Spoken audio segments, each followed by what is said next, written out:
वेदाहमेतं पुरुषं महान्तम् आदित्यवर्णं तमसः परस्तात् तमेव विदित्वा अतिमृत्युमेति नान्यः पन्था विद्यते यनाय नान्यः पन्था विद्यते यनाय। ओम शांति शांति।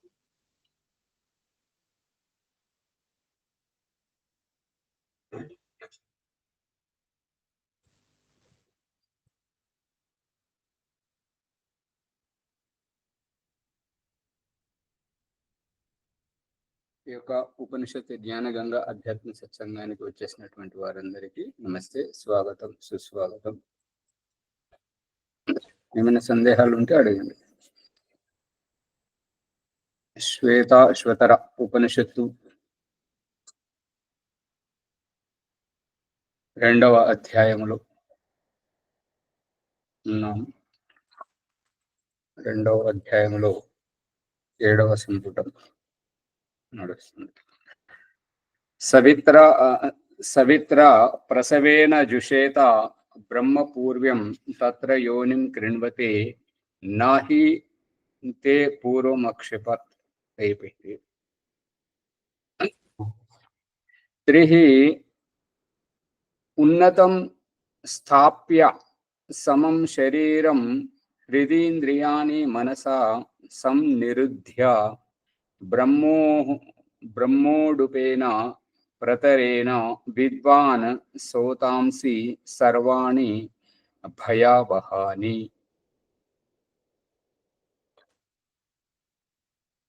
రికార్డింగ్ అవుతుంది ఆచార్య?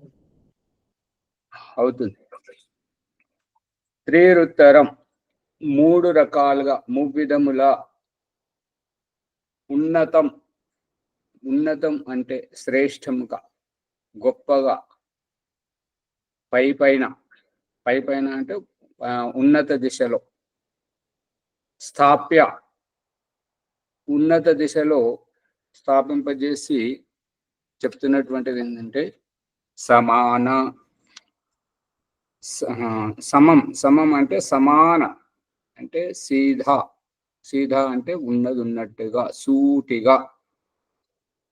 శరీరమును హృదయములో, ఇంద్రియములను మనస్సు ద్వారా, మనసుతో పాటు సన్నివిష్టము చేసి, సమావేశపరిచి, సంయుక్తము గావించి బ్రహ్మ ఉడ్ ఉపేన అంటే బ్రహ్మను ఉద్దేశించి ఉద్గీత ప్రాణాయామం చేస్తున్నప్పుడు ఈ నౌక వంటి దేహములో ఈ ప్రాణాయామం అనేటువంటి దాన్ని ఏమంటారు, తెడ్డు, దానిని ఊపినందువల్ల మనము ముందుకు పోతుంటాం. అంటే ఆత్మ ఈ స్వాధిష్టాన స్థితి, స్వస్య అధిష్టానం స్వాధిష్టాన స్థితి నుంచి బ్రహ్మకమలం, సహస్రార చక్రం, బ్రహ్మరంధ్రం, శిరస్సులోని బ్రహ్మరంధ్రం వరకు ఆత్మ పయనిస్తూ ఉంటుంటది. ఈ యొక్క రహస్యాన్ని ప్రతరేణ అంటే ఈ దేహ రూపమైనటువంటి ఈ నౌకను నౌకను దాటేసి ముందుకు వెళ్ళడం, తీరం దాటి వెళ్ళడం, ఈ ఒడ్డు నుంచి ఆ ఒడ్డుకు. స్వస్య అధిష్టానం స్వాధిష్టానం వీర్యకోశం, ప్రొస్టేట్ గ్రంథి. ఈ యొక్క వీర్యకోశంలో స్వస్య అధిష్టానం స్వాధిష్టానం, ఇక్కడ ఉన్నటువంటి స్వామి, దేహం యొక్క స్వామి జీవాత్మ ఈ యొక్క ఉద్గీత ప్రాణాయామం ద్వారా అంచెలంచెలుగా ఎదుగుతూ, ఉద్గీత ప్రాణాయామం అనండి లేదా ఇడా పింగళ. ఈ ఇడా పింగళ యొక్క అభిప్రాయం ఏంటంటే శ్వాస మీద ధ్యాస. శ్వాస మీద ధ్యాస అంటే మళ్ళీ అక్కడికి వెళ్ళకూడదు. శ్వాస మీద ధ్యాస అనేటువంటిది ఈ ఇడా పింగళ యొక్క అంతరార్థమే. ఇడా పింగళ అంటే చంద్రనాడి సూర్యనాడి, చంద్రనాడి సూర్యనాడి. చంద్రనాడి చలవగా ఉంటుంటది, సూర్యనాడి వెచ్చగా ఉంటుంటది. వేడి చలవ, వేడి చలవ. ఈ వేడి చలవ ఏ ముక్కు నుండి వేడిగా వస్తుంది, ఏ ముక్కు నుండి చల్లగా వస్తున్నది. ఈ చంద్రనాడి సూర్యనాడి అనేటువంటిది కుడి ముక్కు సూర్యనాడి వేడిగా వస్తుంటది, ఎడమ ముక్కు చంద్రనాడి చల్లగా వస్తుంటుంటది. ఈ రకంగా ఈ ధ్యాస పెట్టాల్సింది పోయి ఈ వేడి చల్లగా అనేటువంటి ఉనికి పట్టుబడనేటువంటి కొందరు శ్వాస మీద ధ్యాస అంటే శ్వాస వస్తుంది, శ్వాస వచ్చినటువంటి ఆ యొక్క తాకిడి ముక్కు పుటలకు ఇక్కడ స్పర్శ కలుగుతుంది కాబట్టి ఈ యొక్క ముక్కు పుటల దగ్గర ఆ స్పర్శ ఏదైతే ఊపిరి యొక్క స్పర్శ ముక్కు పుటల దగ్గర తగులుతుంది కదా, ఆ స్పర్శ మీద ధ్యాస పెట్టండి అని నేర్పిస్తున్నారు. కానీ ఈ దేహము ఇంద్రియాల కాలక్షేపంలో ఉన్నంత వరకు ఈ యొక్క శ్వాస, ఇక దేహము ఇంద్రియాల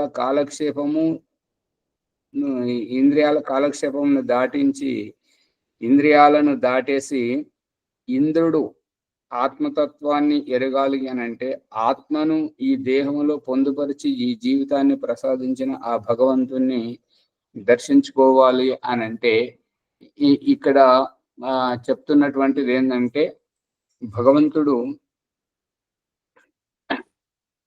చెప్తున్నటువంటి రహస్యాన్ని ఆత్మతత్వాన్ని ఉనికికి దొరకదు, పట్టుకు దొరకదు, కంటికి దొరకదు, వినికిడికి దొరకదు. అటువంటి దానిని అనుభవోపేతంగా తెలుసుకోవాలి. ఆ అనుభవాన్ని పసిగట్టేటువంటి ప్రయత్నంలో ఈ శ్వాస కూడా ఇబ్బంది అని చెప్పేసి పతంజలి మహర్షి స్తంభవృత్తి ప్రాణాయామంతో శ్వాసను ఆపేస్తున్నాడు. శ్వాసను ఆపేస్తే శ్వాస వచ్చి ఎక్కడైతే ముక్కు పుటల దగ్గర తగులుతుందో ఆ తగిలే దగ్గర ఒకరిని కాపలా పెట్టినటువంటి వారి పరిస్థితి, కాపలా పెట్టినప్పుడు ఆ కాపలా ఎవరైతే పెట్టారో బాధ్యతాయుతంగా వీరు కాపలా కాస్తున్నారు. కాపలా కాసే వారి పరిస్థితి ఏంటంటే ఆ వచ్చేవారే రాకపోతే శ్వాసే రాకపోతే కాపలా దేని గురించి ఉంటున్నారు. ఇది అక్కడ జరుగుతున్నటువంటి పరిస్థితి. తెనాలి రామకృష్ణకి చెప్పింది ఏంటంటే, అరే రామకృష్ణ, ఇక్కడికి ఈ మిఠాయిలు చేసి పెట్టాము, ఇవి కొద్దిగా వెంటనే అలాగే మూత పెడితే చెమట బట్టి పాడైపోతాయి, కాబట్టి గాలికి ఆరాలి. గాలికి ఆరే లోపల ఇక్కడికి కుక్కలు పందులు వస్తుంటాయి. పని చేసి అలసిపోయాము, కొద్దిగా స్నానం చేసుకొని విశ్రాంతి తీసుకొని వస్తాము. ఈ లోపల నువ్వు చూస్తుండు కుక్కలు గాడిదలు పందులు వస్తుంటాయి అని అంటే, సరే అమ్మగారు అన్నారు. వాళ్ళు వచ్చి చూసేసరికి అంత చిందరవందరగా పడి ఉండడం వల్ల ఏంట్రా రామకృష్ణ ఇలా అయిపోయింది అని అంటే, మీరు వస్తాయి చూడమన్నారు కదా అమ్మగారు, అవి వచ్చాయండి, నేను చూశానండి అని చెప్తాడు. ఇక్కడ వచ్చినవి చూడడం ఒకటి, కానీ మన ప్రకరణంలో స్తంభవృత్తిలో ఏంటంటే అసలు శ్వాసే రానివ్వకపోతే, ఇది పతంజలి చెప్తున్నటువంటిది. కానీ యోగా పేరు మీద, ధ్యానం పేరు మీద, మెడిటేషన్ పేరు మీద శ్వాస మీద ధ్యాస అని చెప్పేసి ఈ ఆత్మను శరీరం బయటకు తీసుకొచ్చి ముక్కు పుటల దగ్గర కాపలా పెడుతున్నారు. శ్వాస వస్తుంటది, ఆ శ్వాస యొక్క స్పర్శను నువ్వు పసిగట్టు అని కాపలా పెట్టారు. కానీ పతంజలి అంటున్నాడు ఏంటంటే శ్వాసే తీసుకోవద్దు అంటున్నాడు. అంటే శ్వాస వచ్చేది లేదు, పోయేది లేదు.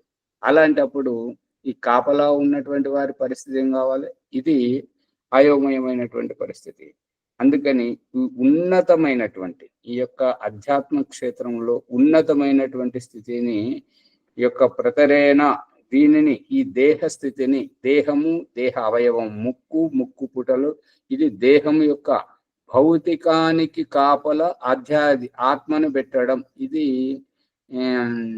ఒక రకంగా అవగాహన లేని, క్షమించరాని నేరమే, అపరాధం. ఎందుకు అని అంటే ఆత్మను బ్రహ్మతత్వంతో కలపాలి కానీ దేహం యొక్క అవయవానికి కాపల పెట్టి స్పర్శను గమనించమని అనడం ఇది సరైనటువంటి కాదు. అందుకని విద్వాన్, జ్ఞాన పురుషులు శ్రోతం జల ప్రవాహంను, శ్రోతాంశి అంటే నిరంతరంగా ప్రవహించేటువంటి ఈ యొక్క ఉద్గీత ప్రాణాయామం ద్వారా ఈ యొక్క వీర్యకోశంలోని వీర్యాన్ని ఈ శ్వాస ద్వారా పైకి ఎగబాకించి ఊర్ధ్వరేతస్సును కావింపజేయడం, ఊర్ధ్వరేతస్సులను చేసి ఈ యొక్క సర్వాణి సంపూర్ణమైనటువంటి ఈ యొక్క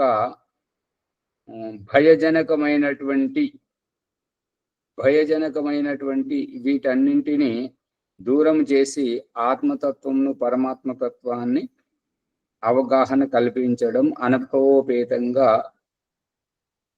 పట్టుబట్టింపజేయడం. ప్రాణాన్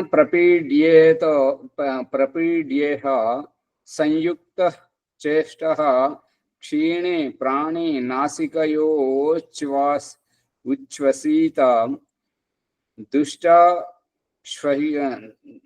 దుష్టాశ్వయుక్తమివ వాహం ఏనం విద్వాన్ మనో ధారయేత అప్రమత్తః. ప్రాణాన్, ఈ యొక్క శ్వాస ప్రశ్వాసల యొక్క గతి విచ్ఛేదాన్ని ప్రాణాయామం అనడం జరుగుతుంది. ఈ యొక్క ప్రాణాయామం యొక్క శ్వాస తీసుకోవలసినటువంటి అవసరం ఏమిటి అని అంటే, శ్వాసతోటే ఈ శరీరం జీవించి ఉంటుంది కాబట్టి శ్వాస అనేటువంటిది దేహానికి అవసరం. ఇప్పుడు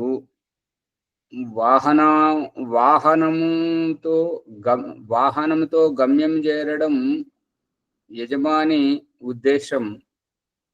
యజమాని గమ్యం చేరాలి అంటే వాహనం నడవాలి అని అంటే వాహనంలో ఆ ట్యాంక్ లో పోసిన పెట్రోలు,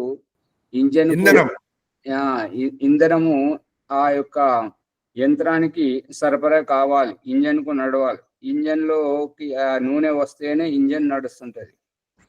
శ్వాస అనేటువంటిది ఇంధనం లాంటిది, దేహానికి ఇంధనం లాంటిది. ఈ ఇంధనమే లేకపోతే దేహము ఎక్కడికక్కడ స్తంభించిపోతుంది. దేహము ఈ నిర్జీవ. అందు గురించి ఇక్కడ కావాల్సింది ఏంటంటే యొక్క శ్వాస యొక్క ఈ యొక్క ప్రాణాయామం యొక్క రహస్యం ఏంటంటే ఊపిరితిత్తుల్లో ఉండేటువంటి ఆ యొక్క గదులు, ఊపిరితిత్తుల యొక్క గదులు. ఇప్పుడు ఈ రహస్యం దేనికి అని అంటే గాలిలో తేలాడడానికి, నీటి మీద నడవడానికి, కనబడకుండా అంతర్ధానం అవడానికి సిద్ధుల ప్రకరణంలో దీని యొక్క ప్రయోజనం ఉంటుంది. అందు గురించి అక్కడ సిద్ధి పొందాలి అంటే ఇక్కడ స్థూలమైనటువంటి దేహంలో ఈ యొక్క బరువుతనం తగ్గించాలి అని అంటే ఆ బరువుతనం ఎలా తగ్గుతుంది అంటే ఈ యొక్క బంగారాన్ని వెండిని తోలు మడతల్లో పెట్టి బాగా దంచుతుంటారు, వాటిని పుటం పెడుతుంటారు. గమనించారా? ఆ విధంగా ఈ యొక్క శ్వాస యొక్క ఒక్కొక్క పోటు ఊపిరితిత్తుల్లో ఉండేటువంటి ఆ గదులు ఉంటాయి. గదులన్నీ దాంట్లో మూసుకుపోయినటువంటి వాటిని తెరిపించి శుభ్రమైనటువంటి వాటితోటి ఈ యొక్క స్వచ్ఛమైనటువంటి ప్రాణవాయువును నింపినట్టయితే ఇక పదే పదే తీసుకోవాల్సినటువంటి అవసరం ఉండదు.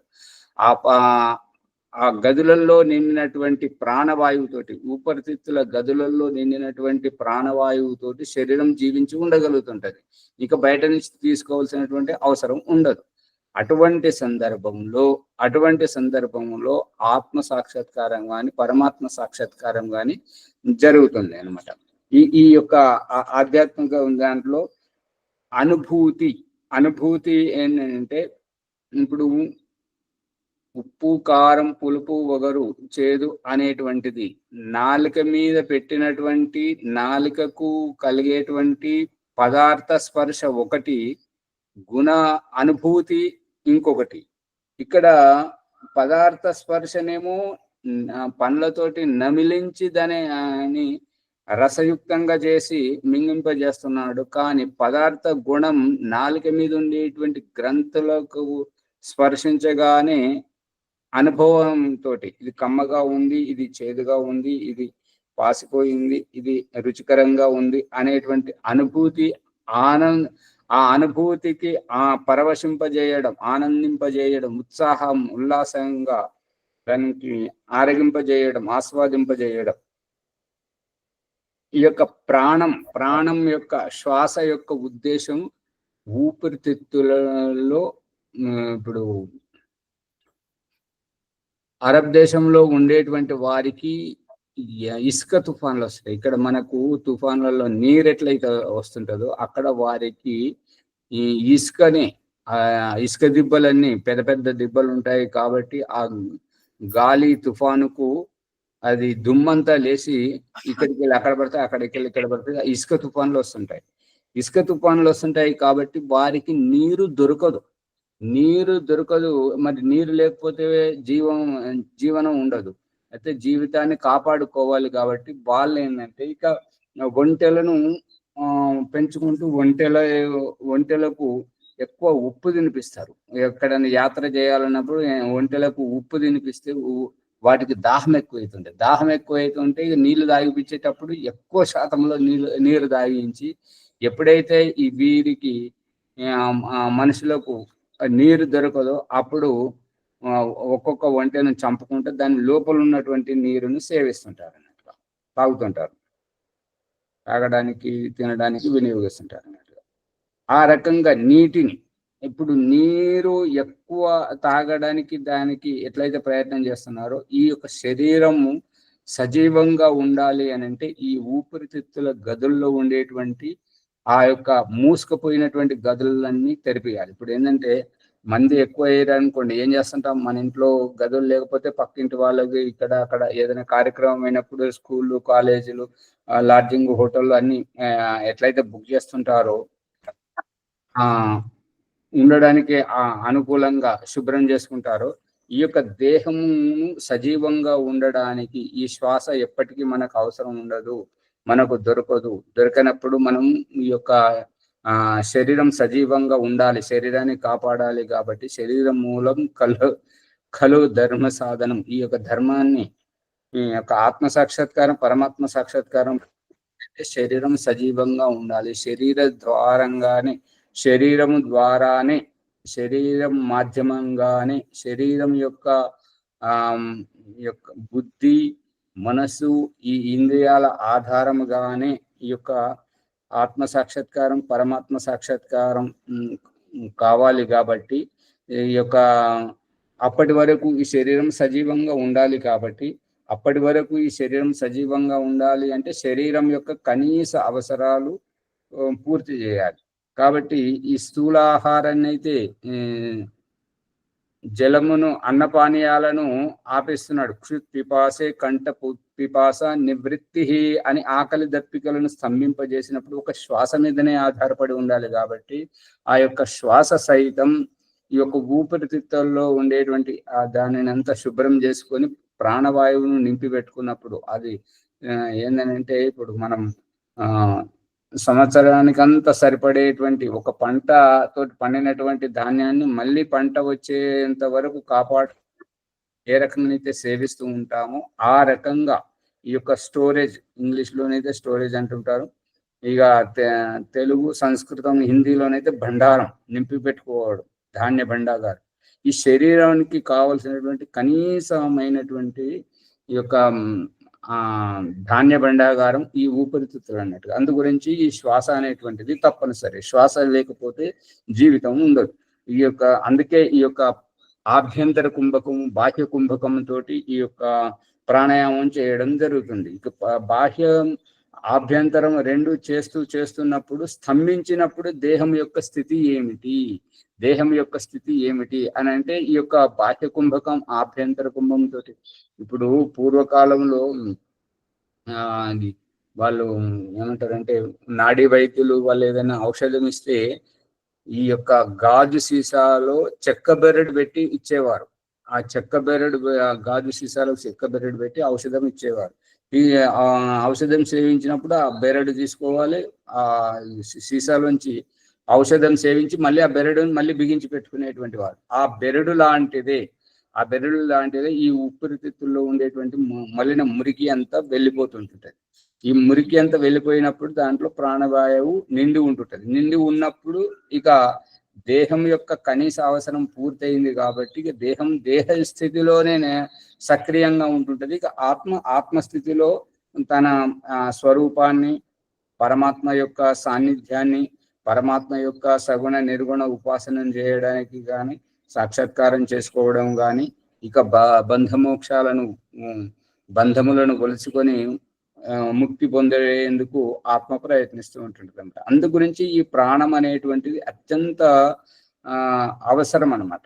అందుకే దయానంద సరస్వతి కానీ, పతంజలి మహర్షి కానీ, ఎవరెవరైతే వైదిక ఋషిమునులు ఆధ్యాత్మం గురించి, ఈ యొక్క యోగా సమాధి స్థితి గురించి చెప్పేటప్పుడు వాళ్ళు తీసుకెళ్లేటువంటిది ఏంటంటే ఏకాంత ప్రదేశం, స్వచ్ఛమైన గాలి వెలుతురు ఉండేటువంటి ప్రదేశంలో ఏకాంతంగా. అందుకే దయానంద సరస్వతి నేరుగా పేరు పెడుతున్నాడు అన్నట్టు. ఏంటంటే ఇంటి నుంచి నాది అనేటువంటి ఈ అనుబంధం నుంచి, నాది అనేటువంటి అనుబంధము నుంచి ఒక కోసు 2 కోసుల దూరం, ఎంత వీలైతే అంత ఇంటికి దూరంగా, అంటే నా దానికి దూరంగా, ఇది నాది అనేటువంటి ఈ అనుబంధానికి దూరంగా అరణ్య ప్రదేశంలో ఎక్కడైతే ఉంటుంటుందో అక్కడికి వెళ్ళి ధ్యానం చేసుకుని మళ్ళీ తిరిగి రావాలని చెప్పేసి దయానంద సరస్వతి రాస్తున్నాడు. చూసారా లేదా మునిగారు, పుష్పమ్మ గారు, అమ్మగారు? అందుకని ఏకాంత నదీ తీరమున, కొండల ప్రాంతములో, అటవీ ప్రాంతములో, అక్కడ ప్రకృతి ఒడిలో కూర్చుండబెట్టి ధ్యానం చేపిస్తారు అన్నమాట. అది బోలియే. దయానంద సరస్వతి ఏమో ఇంటికి వెళ్ళి బయటకు వెళ్ళిపోయి అక్కడ చేసుకొని రమ్మని చెప్తున్నాడు. కానీ ప్రస్తుతం ఉన్న వాళ్ళు ఒక హాల్ లోపల అందరిని కూర్చుని చేపిస్తుండ్రు కదా. అందరినీ కూర్చుండబెట్టి చేయించేది వేరు. ఈ యొక్క అధ్యాత్మంలో ఇప్పుడు ఏమని చెప్తుంటారంటే, ధ్యానంలో ఒకరుండాలి, చదువుకునేటప్పుడు 2 ఉండాలి, యాత్ర చేసేటప్పుడు 5 ఉండాలి, ఈత కొట్టేటప్పుడు కనీసం 3 ఉండాలి. ఇదొక నియమం అన్నమాట. ఎందుకు అని అంటే అక్కడ ఏదైనా ప్రమాదం జరిగితే, ఇప్పుడు ధ్యానంలో ఏంటంటే అది వ్యక్తిగత సాధన కాబట్టి వారు ఎంత ఏకాంతంలో ఉంటే అంత బాగుంటుంది. అదే బాటలో పోయినప్పుడు మళ్ళీ ఏదైనా రకరకాల పరిస్థితి, ఒకరు అలిసిపోతుంటారు, లేదంటే ఎవరైనా దాడి చేస్తుంటారు, లేదంటే ఇంకేదైనా ప్రమాదం వస్తుంటది కాబట్టి ఒకరికొకరు సహకారం. ఈతలో ఏంటంటే ఒకరు మునిగిపోతూ ఉంటే అతన్ని కాపాడకపోయి ఇతను 2 మునుగుతూ ఉంటే 3వ వాడు ఇంకేదైనా ప్రయత్నం చేస్తాడు కదా, ఆ రూపకంగా ఉంటుంటది. కాబట్టి ఈ ధ్యానం చేయించేటువంటిది, సామూహికంగా చేయించేటువంటిది, అది నేర్పించడం, ప్రశిక్షణ మాత్రమే. ప్రశిక్షణ అది పలక మీద ఓనమాలు దిద్దుకునేటువంటిదే. ఆ ప్రశిక్షణ సాధన కాదు. సాధన చేసేటువంటిది సాధకుడు ఎవరికి వారు ఏకాంతంలోనే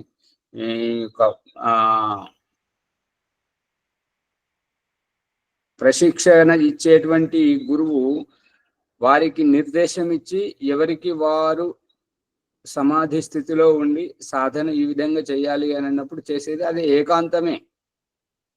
ఇక్కడ దయానంద సరస్వతి ఏం చెప్తున్నాడు, ఇది సామూహికంగా చెప్తలేడు, వ్యక్తిగతంగా చెప్తున్నాడు. ఎవరికి వారు బ్రహ్మ ముహూర్తంలో నిద్రలేసి అని చెప్తున్నాడు కాబట్టి ఇది ఎవరిది వారికి వర్తిస్తుంటారు.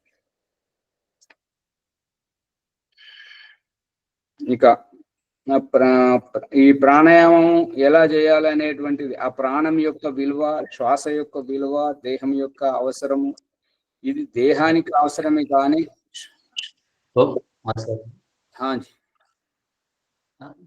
ధ్యానం విషయంలో ఏకాంతం కూడా ఏమవసరం ఉంటుంది?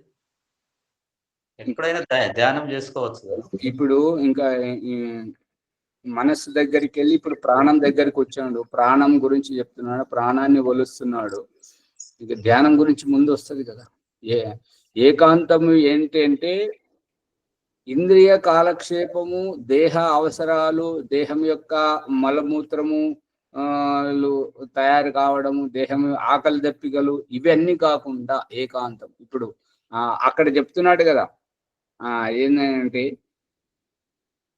10 గంటల నుంచి మధ్యరాత్రి వరకు ఆ కార్యక్రమం అయిపోయిన తర్వాత ఏకాంతానికి వెళ్ళిపోవాలి. ఏకాంతం అంటే ఏంటి అంటే అక్కడ స్త్రీ భార్య కాదు, పురుషుడు భర్త కాదు, స్త్రీ స్త్రీయే, పురుషుడు పురుషుడే, స్త్రీ జీవితం స్త్రీ జీవితం, పురుష జీవితం పురుష జీవితమే. అలసట తర్వాత విశ్రాంతి పొందడం అనేటువంటిది అక్కడ అభిప్రాయం. అలసట తర్వాత విశ్రాంతి పొందే దాంట్లో ఒకరికొకరు అక్కడ అవసరం ఏముంటది, ఎవరి నిద్ర వారు పోవాలి అంతే. ఇక్కడ ఏకాంతం అని ఏంటంటే అక్రియ ధ్యానం అంటే అదేనా? ఇది నిద్ర క్రియ కదా, నిద్ర క్రియ కదా. మరి అక్రియ అంటే క్రియారహితమైపోవడం. ఇప్పుడు గుర్తు చేశారు, చాలా రోజుల నుంచి వస్తుంది, ఓ పని అయిపోతుంది అంటే ఏమన్నట్టు, ఇది చేసామంటే ఓ పని అయిపోతుంది. లేదు భోజనం చేస్తే ఓ పని అయిపోతుంది, ఒక పని కంప్లీట్ చేసినట్టు అంటే ఏమన్నట్టు? ప్రభాకర్ గారు చెప్పండి. ఓ పని అయిపోతుంది, హాయిగా కూర్చోవచ్చు అంటే ఉద్దేశం. ఇంకోటి అంటే తృప్తి పొందడము. ఇప్పుడు మా బాలరాజు గారు చెప్తారు ఏంటంటే, ఒక్కసారి చెప్పింది మళ్ళీ పదే చెప్పించుకొని ఇంకో వారం 10 రోజుల తర్వాత వస్తారు. ఇక్కడ ఏంటంటే ఓ పని అయిపోతుంది అని అంటే క్రియ ఉన్నది కాబట్టి ఆ క్రియను ముగించుకోవాలి. అక్రియ వైపు అది అందరు వంట చేసేస్తే ఓ పని అయిపోతుంది, మరి ఎదుర్కోలు చేస్తే ఓ పని అయిపోతుంది, ఓ తింటే కూడా పని అయిపోతుంది కదా ఆచార్య. తింటే భోజనాలు అయిపోతే ఓ పని అయిపోతుంది. పని అయిపోతే మనసు తేలిక ఉంటుందని మీ ప్రశ్న సమాధానం ఇందులోనే ఉంది. క్రియ నుంచి ఒక క్రియ పని అయిపోవాలి, క్రియ వైపుకు వెళ్ళాలి. లేవండి మొహాలు కడుక్కుంటే ఓ పని అయిపోతుంది. ఈ శ్యామలయ్య గారు అట్లా చూస్తున్నారు, మిమ్మల్ని అంటారేనైనా. వర్షాలు పడుతున్నాయి, విత్తనాలు వేస్తే ఓ పని అయిపోతుంది. అంతే. క్రియ నుంచి అక్రియ వైపు వస్తుందా లేదా ప్రభాకర్ గారు? అవునవును. అది చేయాలనుకున్న పనిని పూర్తి చేయటం. మళ్ళీ ఆచార్య అమ్మగారు ఎక్కడ పోతున్నా పనులన్నీ పూర్తయిపోతే మనసు తేలికగా హాయిగా ఉంటుంది. మళ్ళీ అదే భాష. అమ్మగారిని పట్టుకొద్దాం కొద్దిసేపు, అమ్మగారు ఎట పోతున్నారు. బోరేసి నీళ్ళు నింపితే పని అయిపోతుంది. ఇప్పుడు పెళ్లి చేసేస్తే ఓ పని అయిపోతుంది. ఒక ఇల్లు కట్టుకున్నామంటే ఓ పని అయిపోతుంది. అంటే క్రియ నుంచి అక్రియ వైపుకు వెళ్ళాలి. అమ్మగారు పట్టుకుంటున్నారా? గాయత్రి అమ్మగారు, రాజమణి అమ్మగారు వట్టిగా చూస్తున్నారు. ఎవరు దేవుడా, ఎవ్వరు సపోర్ట్ చేస్తలేరు. క్రియ నుంచి అక్రియ. వింటున్నాం ఆచార్యజీ, వింటున్నాం. క్రియ నుంచి అక్రియ వైపుకు నడిపించడం ప్రతి దాంట్లో ఉంది, అది గమనించండి. ఉదయం నుంచి సాయంత్రం వరకు ప్రతిదీ గమనించండి. మైక్ బంద్ చేయండి వెంటనే. అందుకని ఈ యొక్క శ్వాసను ఒలిసేటువంటి క్రియలో ఇప్పుడు ప్రాణాయామం చేయడం నేర్పిస్తున్నాడు. ఈ ప్రాణముల యొక్క విలువను తెలియజేస్తూ ప్రపీడ్య బలపూర్వకంగా దయానంద సరస్వతి ఏదైతే బాహ్య కుంభకం ఏదో చేస్తున్నారు. ఇప్పుడు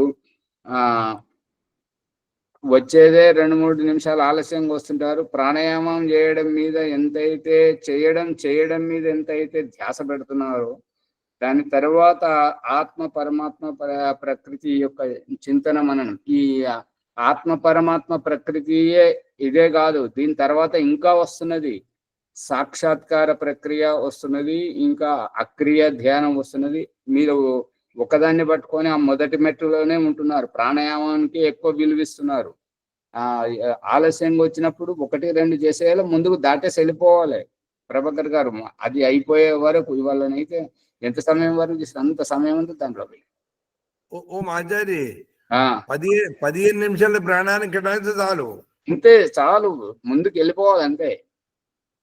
2 అయితే 2, 3 అయితే 3 ఆ లోపల 45 కాగానే క్లోజ్ చేసేయాలి. ఒక్కొక్క ప్రాణాయామం చేసినా సరే 2 చేసినా సరే దాటేసి ముందుకు వెళ్ళిపోవాలి. మనకు ఇంకా ముందు పట్టుకోవాలి కదా. మాది ఏంటంటే తర్వాత మా నెలలో మొదటి వారం కేవలం అక్రియ ధ్యానమే చేయించాలి.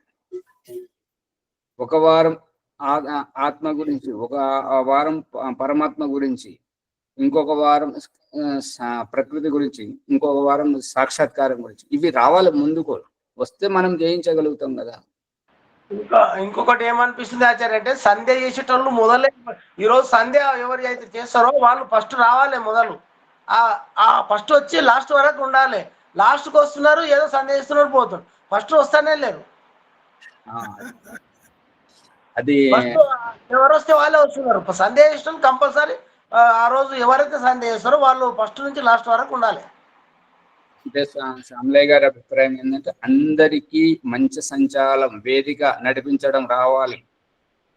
అందరూ నియంత్రణ చేయాలి, అందరూ చేయించాలి, ప్రాణాయామాలు చేయించాలి, ప్రతిదీ చేయించాలి, శాంతి పాఠం కూడా వారే చెప్పాలి. అలా అందరికీ రావాలనేటువంటిది అభిప్రాయం.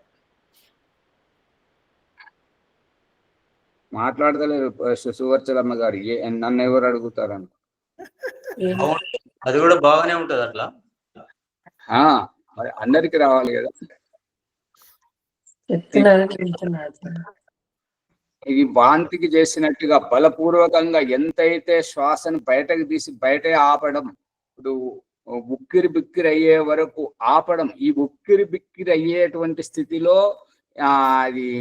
అది వాళ్ళు వైద్యుడు ఆ సీసకు అది కర్రది డక్కను పెడుతుంటారు కదా, దాన్ని ఏమంటారు, దాన్ని బెరడు పెట్టిస్తుంటారు కదా, దాన్ని తీసేటప్పుడు అవస్థ అయితే ఉంటుందో ఈ ఉక్కిరి బిక్కిరి స్థితిలో ఊపిరితిత్తులు ఆ గదులు విప్పుకుంటాయి. గుర్తు చేయండి. ఆ స్థితిని పొందాలి. 2 చేసిన ప్రాణాయామం చాలు, ఆ స్థితి రావాలి. ఆ రకంగా అలాగని మాట్లాడమంటారా ఆచార్జీ? అమ్మా ఓం ఆచార్జీ మాట్లాడమంటారా? మాట్లాడండి. ఇది ఇప్పుడు పరమేశ్వరులో తల్లీనమైనప్పుడు ఆయన గురించే మాట్లాడినప్పుడు ఇంకా అంటే ఆయనే నేను ఇంకెవరూ లేరు అని పూర్తిగా నమ్మినప్పుడు ఆ పరమాత్మ గురించి వహించుకుని మాట్లాడుతున్నప్పుడు ఇంకొకరికి చెప్పుతుండేటప్పుడు ఇంక అందులో ఐక్యమైపోయి మొత్తం ఇంక మనిషి మాట్లాడుతూ మానేస్తున్నాం. ఏంటి ఆచార్యది? ఎవరు చెప్తారు వారికి సమాధానం? మా ప్రశ్న మళ్ళీ అడగండి. తల్లీనమైనప్పుడు అతని గురించి ఇంకొకరికి సొంతంగా ఇక తండ్రి పరమాత్మ ఆయన్ని బిడ్డలం ఆయన చేసిన కర్మఫలాలు మనకి ఏమి ఇచ్చాడు అని అతని గురించి చెప్పేటప్పుడు తల్లీనం అయిపోయి ఇంకా ఆ చెబుతూ ఇంకా ఎలా ఉండిపోయేవాళ్ళు అలా బొమ్మలాగా ఉండిపోతున్నాం ఆచార్య ఉండటం. వరలక్ష్మి గారు, మీరు ఈ పాఠం చదివినట్టు చదివితే అర్థం చేసుకునే వారికి ఎట్లా, ముందు తల్లీనమైపోయినప్పుడు అదేంటో మొదలు చెప్పండి. ఆ తర్వాత తల్లీనమైపోయినప్పుడు ఇంకా వేరే ఏదైతే చెప్తున్నారో అది అర్థం కావట్లేదు. మళ్ళీ వేరేది ఎదుకైతే ఇప్పుడు ఒకవైపు ఏమో తల్లీనమైనప్పుడు భగవంతుడు చూపిస్తున్న దృష్టాంతం ఏంటంటే బీరిపోవడం దేంట్లోనైతే బీరిపోయారు, ఏ వ్యక్తిలోనైతే, ఏ పనిలోనైతే, దేంట్లోనైతే ఉంటుంటారు. ఇంకొకటి ధ్యాసే ఉండదు. మళ్ళీ మీరు ఇంకొక దానికి వైపు అంటున్నారు. చెప్తుంటే ఆ కళ్యాణంలోనే చెప్తుంటూ అలా ఉండిపోతున్నాం. ఇంకంతే చర్చి. ఇంకా మాటలు లేవు, ఇంకేమీ లేవు. ఇంకా కళ్ళు మూతలడిపోతాం. ఒక బొమ్మ అయితే ఎలా ఉంటది అలాగే మళ్ళీ మీరు చెట్టు మీద నుంచి ఎలాగైతే పడిపోతుంది అలాగే ఈ దేహము ఎంతసేపు నుంచి ఉంటుందో తెలియదు. ఆ నుంచి ఒక గంటే కావచ్చు, అరగంటే కావచ్చు, గంటన్నరే కావచ్చు, అంతే. ఇంకా ఏం తెలియదు. అదే మీరు ఇప్పుడు ఇటువంటి పరిస్థితిని ఒక చిన్న అంత ముందు మాస్టర్ గారి భార్య సత్యమణి ఇక్కడ మీ ప్రశ్న అర్థం కాలేదు. అంటే అది ఆనందంలో ఓ మాచాజీ నమస్తే, ఆనందంలో ఉండిపోవడం అన్నట్టు కూడా కాదు, అంతసేపు ఉండదు మరి మనసు. సాధన ద్వారా సాధ్యమమ్మా, సాధన ద్వారా సాధ్యం. అది ఋషులు 3 గంటలు ఉండేది. ఎట్లుండేది? సాధన ద్వారా 4 సార్లు జరిగింది, 5 సార్లు. కానీ ఆ టైంలో ఏమైపోతామో ఏం తెలీదు. ఆ మెళ్ళో తీసుకెళ్ళిపోవచ్చు, ఎక్కడ ఉంటామో తెలియదు, ఎవరు ఏం చేసేది తెలియదు. ఆచార్య ఇంకా అది ఉండండి. సువర్తలమ్మ గారు చెప్పండి, ఏదో చెప్పబోతున్నారు. ఇట్లాగే అప్పుడు లెసన్ చెప్పేటప్పుడు కాచాయని గారిని ఉండేవారు అన్నమాట. తను చెప్తూనే ఆ వంతునే ఆగిపోయేవారు. అంటే ఏంటో తెలియకుండా అయిపోయింది అన్నట్టు. అయితే అప్పుడు అమ్మగారు ఏమన్నారంటే, ఇది తెలియకుండా అయిపోయినప్పుడు అది ఇట్లా ఉండదు, మరి మూర్ఛ స్థితి ఇది. ఆ తెలియకుండా అయిపోయిన స్థితి, అసలు ఆ స్థితి కూడా నీకు తెలియదు అంటే ఇది మూర్ఛ స్థితి, అంతేగాని ధ్యాన స్థితి కాదు అనేటటువంటిది అప్పుడు అన్నారు ఆచార్య. ధ్యాన స్థితిలోకి వెళ్ళిన తర్వాత ఇక వేరేది ఏమి మనకు తెలియదు, అసలు ఏమి తెలియదు. ఇద్దరి మధ్యలో జరిగేవి పరమేశ్వరుడికి ఆత్మకి పరమాత్మ మధ్యలో విడి ఏం తెలియదు కదా. అంటే శరీరం అలసిపోవటం వలన అట్లా అనిపిస్తుంది తప్ప అది ధ్యానం కాదు అని అన్నారండి అప్పుడు అమ్మగారు. అయితే రాజమణమ్మ గారు మీరు చెప్పండి.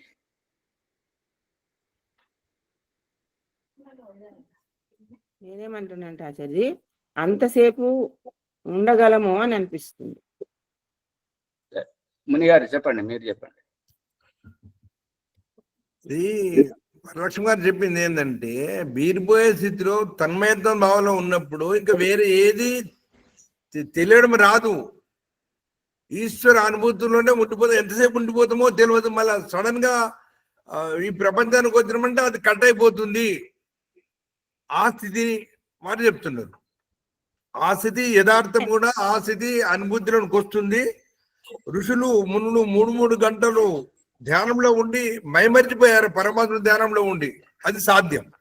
అది నా భావం. వేరు విషయం అన్నయ్య, ఋషులది మునులది వేరు, మన విషయం వేరు. మేము ఎందుకు వచ్చింది అలా? ఎవరికైనా సాధనతోటే సాధ్యం, అంతే. అసాధ్యం కాదు, సాధ్యం. నేను ఏమైపోతాను అనే ఆలోచన ఎట్లా వచ్చింది? వరలక్ష్మి గారు మీ అభిప్రాయం ఎంతైనా ముని గారు చెప్పిందేనా?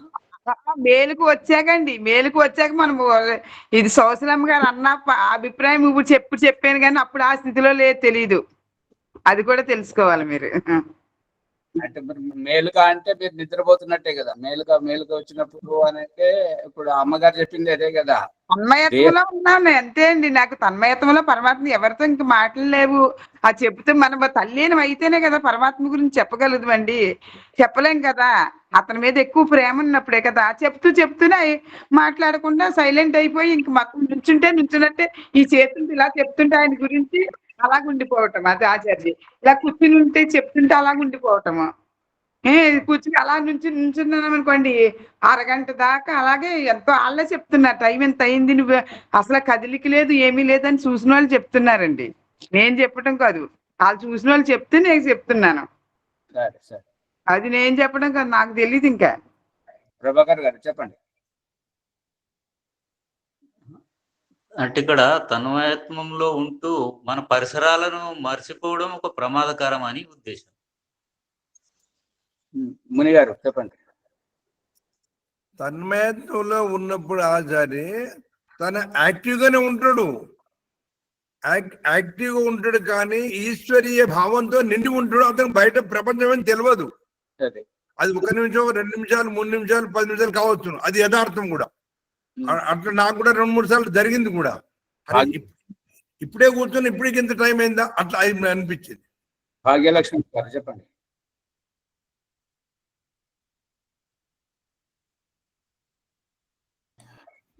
ఆచార్య ఓం చెప్పండి.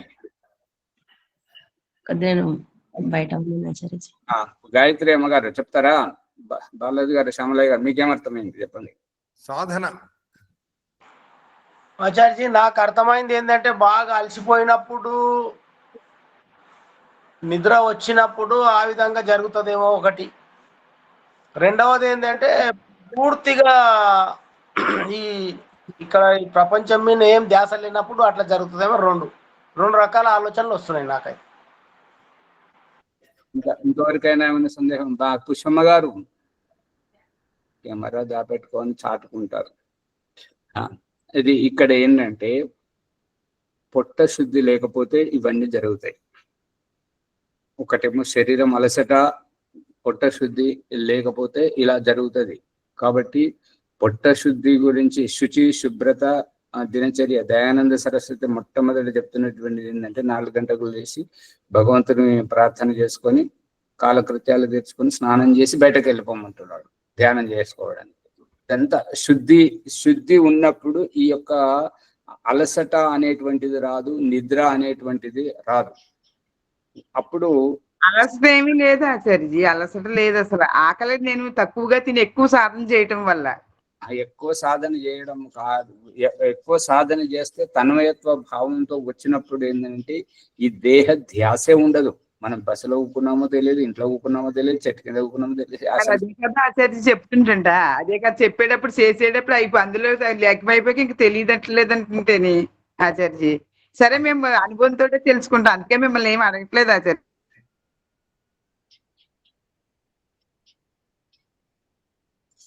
కరెక్ట్ గా చెప్పలేదు, చదువుతున్నారు, దాన్ని బట్టి మేము సాధన చేస్తున్నాం. నాకు తెలిస్తే ఎవరికి తెలియదు. అది ఇప్పుడు కొంత అనుభవపేతంగా వెళితే చదువు చెప్తున్నటువంటి గురువుకు తదేక ధ్యాసతో వింటున్నటువంటి వ్యక్తికి బయట జరిగేటువంటి పరిస్థితుల గురించి తెలియదు. ఎవరైతే రహస్యంగా మాట్లాడుకుంటారో వారికి ఇంకొకరి మీద ధ్యాస ఉండదు, ఇంకొక వైపు దృష్టికోణం ఉండదు. ఈ యొక్క చాలా రహస్యాత్మకంగా ఇప్పుడు కలిసేటువంటి వాళ్ళు ఈ ప్రేమతోటి కలవడం కానివ్వండి, తల్లి కొడుకులు కలవడం కానీ, తండ్రి కొడుకులు కలవడమే కానివ్వండి, ఇట్లా కలిసేటప్పుడు ఏంటంటే ఆ ప్రేమతో ఉన్నప్పుడు ఏంటంటే వేరే వైపు ధ్యాసే ఉండదు. ఆ యొక్క ప్రేమమయంలో ఇప్పుడు తల్లి యొక్క స్పర్శ పిల్లలకు, పిల్లల యొక్క స్పర్శ తల్లికి పోయినప్పుడు ఆ యొక్క తన్మయత్వ భావంతో కళ్ళు అనేటువంటివి సహజంగా మూతపడిపోతుంటాయి. ఆ అనుభవం శరీరం అంతా అణువణువు పులకరించిపోతుంది. తన్మయత్వ భావంలో అక్కడ ఉన్నప్పుడు దేహ ధ్యాసే ఉండదు. అది ఆనందమే ఆచార్య. అది ఆనందం, అటువంటి అనుభూతి. అందుకే దాని పరిస్థితి ఇప్పుడు ఇక్కడ ఉపనిషత్తుల్లో వస్తుంది. ఇప్పుడు ప్రాణాయామం దగ్గరే ఉన్నాడు, ప్రాణాయామాన్ని ఒలిసి అక్కడికి తీసుకెళ్తున్నాడు. అప్పుడు ఏమేమి అనుభూతులు వస్తుంటాయి, ఏ అనుభూతితోటి ఈశ్వరుని యొక్క సాక్షాత్కారంగా మనము భావించాలి అనేటువంటి రహస్యం వస్తున్నది మన ముందు. ప్రపీడ్య ఇప్పుడు చెప్తున్నటువంటిది ఏంటంటే, బలపూర్వకంగా శ్వాసను బయటకు బలవంతంగా తోసేయడం. ఒకేసారి మనం తినకూడని వస్తువు ఏదైనా తిన్నప్పుడు కడుపులో తిప్పుకుంటూ వచ్చి ఒకేసారి వైక్కుమన్నట్టు వస్తుంటుంది. అలా బలపూర్వకంగా బయటకు తోసేసి శ్వాసను బయటనే ఆపివేయడం. ఇహ ఈ స్థితిలో బయటకు తోసేసి అదే స్థితిలో ఉండడం.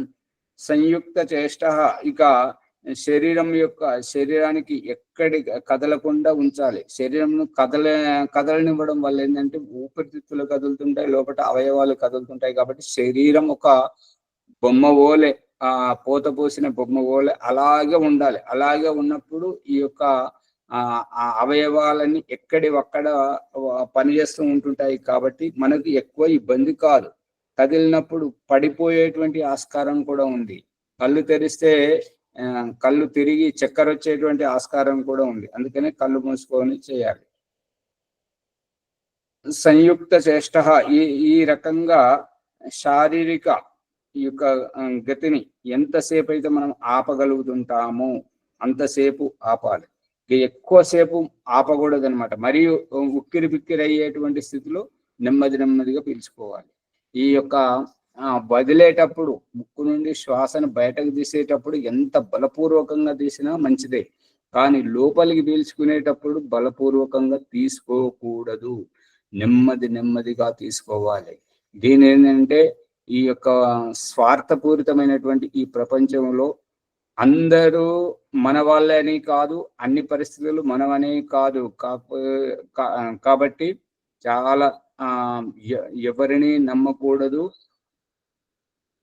అలాగని అందరినీ అనుమానించకూడదు. అటువంటి పరిస్థితుల్లో శత్రువులు మిత్రులు ఉంటుంటారు. కాబట్టి మనతో వ్యవహారంలో గెలవలేనటువంటి వారు మన బలహీనతను చూస్తుంటారు. ఇటువంటి సందర్భంలో ఏదైనా యొక్క క్లోరోఫామ్ ఇట్లా గాలిలో దాన్ని స్ప్రే చేసినట్టయితే, దాన్ని వ్యాపింపజేసినట్టయితే ఆ ఒకేసారి పీల్చుకున్నప్పుడు మనం ఎట్లయితే పీల్చుకుంటామో అట్లా ధరామ్మని పడిపోతుంటాం అనమాట. అందు గురించి పీల్చుకునేటప్పుడు నెమ్మదిగా పీల్చుకోమని చెప్పేసి దయానంద సరస్వతి ప్రాణాయామం చేసేటువంటి వైవిధ్యంలో చెప్పాడు.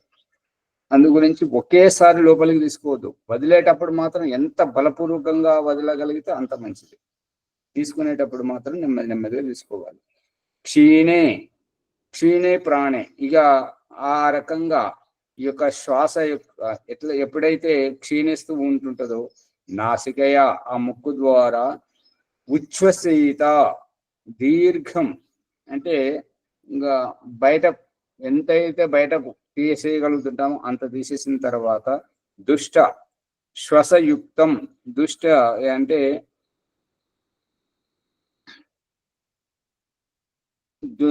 అంటే ప్రశిక్షణ లేనటువంటి విక్షిప్తమైనటువంటి ఈ కొత్తగా గుర్రాలే కానివ్వండి, గుర్రాలు అశ్వ అంటున్నాడు కదా, కొత్తగా అంటే వాటికి సవారీ చేయడం అంటే యజమానిని తీసుకుపోవడం రానటువంటి కొత్తగా వస్తున్నటువంటి దుష్టమైనటువంటి గుర్రం, ప్రశిక్షణ లేనటువంటిది ఏం చేస్తుంటది, ఎటుబడితే అటే చేస్తుంటది, వికృతంగా చేస్తుంటది. కాబట్టి దాన్ని నియంత్రించడానికి దాన్ని లగాం పట్టుకొని కొరడ గొలిపించుకుంటూ నియంత్రించడం జరుగుతుంటది.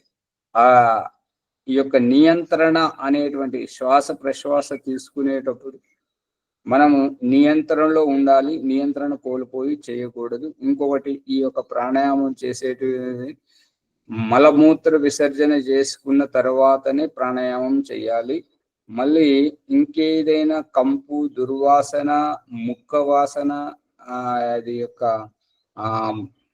తడి బట్టలు ఉన్న చోట లేదంటే బురద ఉన్న చోట అటువంటి చోట చేయకూడదు. స్వచ్ఛంగా ఉండాలి. స్వచ్ఛమైనటువంటి గాలి వెలుతురు ఉన్న చోట మాత్రమే చేయాలి. చేస్తే అమ్మా ఈ బాహ్యాభ్యంతర ప్రాణాయామం చేసినప్పుడు మూలాధారం పైకి కడుపు లోపలికి ఉండాలనా? పొత్తి కడుపు దీనికి పొత్తి కడుపుతో సంబంధం లేదు. పొత్తి కడుపుకు కాడికి వెళ్ళకూడదు. కేవలం ఈ యొక్క శ్వాసను బయటకు తీయడం, బాహ్య ప్రాణాయామంలో బాహ్య కుంభకంలో బయటకు తీయడం మీదనే ధ్యాస పెట్టాలి. ఆభ్యంతర కుంభకంలో లోపలికి తీసుకునే దానికి ధ్యాస పెట్టాలి.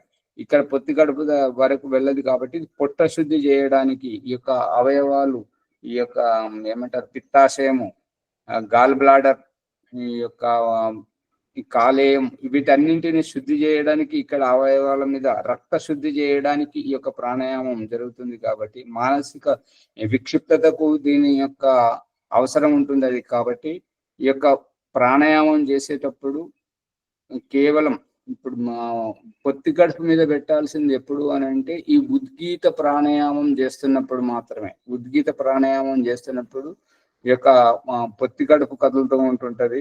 ఈ యొక్క హఠయోగంలో కపాల భాతి ఏదైతే చెప్పడం జరుగుతుందో, వీళ్ళు నాభి బొడ్డును కదిలించడం అంటారు. బొడ్డును కాదు కదిలించాల్సినటువంటిది, కదిలేటువంటిది ఈ పొత్తి కడుపు, బొడ్డు కింది ప్రదేశం, ఈ యొక్క ఉద్గీత ప్రాణాయంలో అక్కడ ధ్యాస పెట్టినట్టయితే ఆ యొక్క శ్వాస కదలికలకు అక్కడ మనలో వ్యవహారంలో వస్తున్నటువంటి మార్పు ఏంటంటే ఈర్ష, ద్వేషము, కక్ష సాధింపు, ఈ యొక్క కుట్రలు, కుతంత్రాలు, కుళ్ళుపోతుతనం, ఇవన్నీ పోతాయి.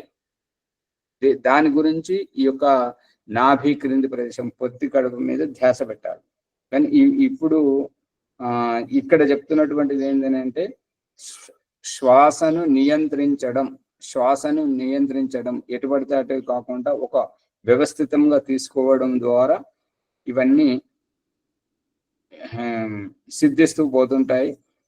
వాహం, ఇక ఎప్పుడైతే ఈ యొక్క శ్వాసను నియంత్రించడం జరుగుతుందో శరీరం ఒక పోతపోసిన మైనం బొమ్మ పోలే ఒక సుందరమైనటువంటి ఆకృతి రూపం వస్తుంటది. మీరు గమనించారో గమనించలేరు, ఎవరైతే మల్లయోధులు అంటే కుస్తీ పోటీలు పడుతుంటారు, కుస్తీ పోటీలు పట్టేటువంటి వారికి అందం ఉట్టిపడుతుంటాడు. అది ఎక్కడికి వెళ్ళి వచ్చింది? వీరు మిగతా వాళ్ళైతే బ్యూటీ పార్లర్లకు పోయి అక్కడ ఏదో చేసుకొని వస్తుంటారు, కానీ ఈ కుస్తీ పోటీలు పట్టే వారికి ఈ శరీరం అణువు చాలా దాంట్లో ఉండేటువంటి ఈ చెమట ద్వారా చెడు రక్తం అనేటువంటిది అంతా బయటకు, చెమట ద్వారా బయటకు వెళ్ళిపోయి శరీరం యొక్క అణువు వికసించిన పువ్వు పోలే విప్పుకుంటుంటది. అందుకే సౌందర్యం వస్తుంటది. గమనించారా లేదా? ఎంత ఏది లేదు, ఊరికే కూర్చుంటుంటారు. మళ్ళీ ఆసనాలు వేసే వాళ్ళ ముఖంలో కూడా అచరజి కళ ఉంటది. ఆసనాలు వేస్తారు చూడు, అచరజి ఆసనాలు అలా ఉంటది. గురుకులంలో ఉండేవారు, స్కూల్ కాలేజీలో ఉండేవారికి కూడా అదే తేడా. గురుకులంలో రోజు వ్యాయామం, ఆసన, ప్రాణాయామం చేస్తుంటారు కాబట్టి వారి యొక్క శరీరం, వీరి యొక్క శరీరం, దానికి తేడా ఇది కనబడుతుంటాయి. సమయం అయిపోతుంది కాబట్టి ఈ రకంగా వాహం అంటే రథము మాదిరిగా ఈ దేహం అనేటువంటిది నియంత్రణలో ఉంటుంటది. ఏనం ఇటువంటి ఇంద్రియాలను నియంత్రించుకుంటూ విద్వాంసులైనటువంటి జ్ఞాన పురుషులు మనస్సును ఎప్పుడైతే ధారణ చేస్తూ పోతుంటారో అప్పుడు అప్రమత్త అంటే సాక్షాత్కారం చేసుకునేటువంటి సావధాన స్థితి వస్తుంది. ముందుకు తీసుకెళ్ళి ఆచార్య ఓంప్రకాష్ గారి ధన్యవాదములు.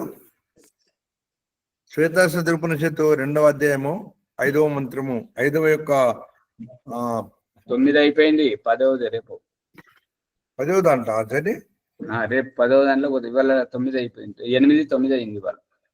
9వ సంపుటం లోపల విశేషంగా శరీరము శుద్ధంగా ఉండాలంటే ప్రాణాయామ స్థితి, ప్రాణాయామాలు ఏ విధంగా చేయాలి, శరీరంలో ఉన్నటువంటి కోష్టాలు 3.5 కోట్లు కోష్టాలు ఉంటాయని చెప్పి స్వామి రామ్దేవ్ గారు చెప్పారు. దాంట్లో మనం 10% కూడా వాడుకోవడం లేదు. ఈ కోష్టాలు ఎంత శుద్ధంగా అయిపోతే ప్రాణాయామం ద్వారా శరీరం శక్తివంతంగా ఉంటుంది. మల్లయోధుడు ఆకర్షణ కనబడడానికి అది ఒక గొప్ప ఔషధం పనిచేస్తుంది. అలా బ్రహ్మచారులు కూడా గురుకులో ఉన్న బ్రహ్మచారులు నిత్యము ప్రాతः సాయంలో వారు వ్యాయామం చేస్తుంటే వారి శరీరం దృఢకాయంగా ఉంటుంది. ఏ శరీరం మీద దృఢకాయంగా ఉంటుందో అన్న అందమైన మంచి మనస్సు తయారవుతుంది. మనస్సు ద్వారా మనం ఇంకా ఈశ్వరోపాసన కొరకు మనకు సహకారం లభిస్తుంది. ఈ విధంగా ఒక్కొక్క అంచెలంచెలుగా మనిషి ఎదగాల, సద్వినియోగం చేసుకోవాలా అనేటువంటి లోతైనటువంటి అర్థాన్ని ఈరోజు వారు ప్రవచించారు. వారికి ధన్యవాదములు. ఈరోజు వైదిక సంధ్యోపాసన మరి ప్రణవ్ ముని వారి ప్లేస్ లో ఎవరైనా చెప్తున్నారా, నేనే చెప్పాలా, ఎవరైనా చెప్పండి. భీమరావు గారు ఓ మాట్లాడి మాట్లాడమంటారా? ముని గారు రోజు ఎపిసోడ్ గురించి మాట్లాడుతున్నారు. ఈ ఎపిసోడ్ ను లైక్ చేయండి, షేర్ చేయండి, సబ్స్క్రైబ్ చేయండి, పక్కన ఉండే గంట తమ్మని గట్టిగా నొక్కండి. 1-2 సార్లు వినాలి. వింటేనే మనము లోతైన అర్థాన్ని మనము పొందగలుగుతాం. ఈరోజు భీమరావు గారిది ఉంది వైదిక సంధ్య. అమ్మ వరలక్ష్మి గారు చెప్పండి. ఇప్పుడు మీరు అన్ని సాధనన్ని నేర్పిస్తున్నారు, చెప్తున్నారు, అవన్నీ జీవితంలో చూస్తున్నాము. ఇది కూడా చూసాం కదా, ఇది ఎందుకు అబద్ధం అయ్యింది? నాకు ఒక ప్రశ్న కావాలి ఆచార్యజీ. ఎందుకంటే సాధన పూర్వకంగా చేస్తున్నాము, మీరు ఏదైతే చెప్పారో పట్టు శుద్ధి చేసుకుంటున్నాం, తిండి తినకుండా సాధనలోనే 3 సంవత్సరాలు పెట్టి ములిగి అలా సాధనలోనే ఉంటున్నాము. ఉన్నప్పుడు ఇది ఇలా జరిగినప్పుడు కాదనటం దేనికని నాకు అభిప్రాయం. నాకు సరిగ్గా రాలేదు ఆచార్యజీ ప్రశ్న. సరే సరే, మీరు చెప్పాలనుకున్నది ఒక పేపర్ మీద రాయండి, రాసి గ్రూప్ లో పెట్టినా సరే లేదా నాకు పంపించినా సరే దాన్ని అవుతుంటుంది. అంటే చూసిన వాళ్ళందరూ కూడా నాకు చెప్తున్నారండి, నేను ధ్యానంలో ఉన్నప్పుడు కదలకుండా అలాగే ఉంటున్నానంటే నాకు తెలియదు, ఎంత టైం పడుతుందో తెలియదు, వాళ్ళే చెప్తున్నారు. తర్వాత ఇంత టైం అయిందని వాళ్ళే చెప్తున్నారు, నాకు తెలియదు, వచ్చాక బయటకు వచ్చాక తెలుస్తుంది. అంటే సరే. సాధన కూడా నేను అలా చేస్తున్నాను. అంటే ఇప్పుడు మళ్ళీ చేయట్లేదు, చేసినప్పుడు మాత్రమే, చేసినప్పుడు తల్లీనం అయిపోతున్నాను. అది వారు భీమరావు గారు లేనట్టున్నారు కదా, ఇంకొకరికి ఏమన్నా ఇవ్వండి. ఓం. ఇంకెవరైనా అవకాశం తీసుకుంటారా? తర్వాత వాళ్ళు చెప్పండి, వారు లేకపోతే వారి తర్వాత. శ్యామలయ్య గారు తర్వాత ఎవరు? శ్యామలయ్య గారు చెప్పిందండి నిన్న, పుష్ప గారు. భీమరావు గారు తర్వాత రేపు గాయత్రి అమ్మ గారు ఉంది, వారు వెళ్ళిపోయారు. ఇంకా రజనీ అమ్మ గారు లేకుంటే. గాయత్రి అమ్మ గారు చెప్తారా అమ్మ? మరి ఈరోజు వైద్య సందోపాదన ఏదో ఒక ప్రకరణం తీసుకొని దాని అర్థం చెప్పి మిగతా మంత్రోచ్చారణ చేస్తే అయిపోతుంది.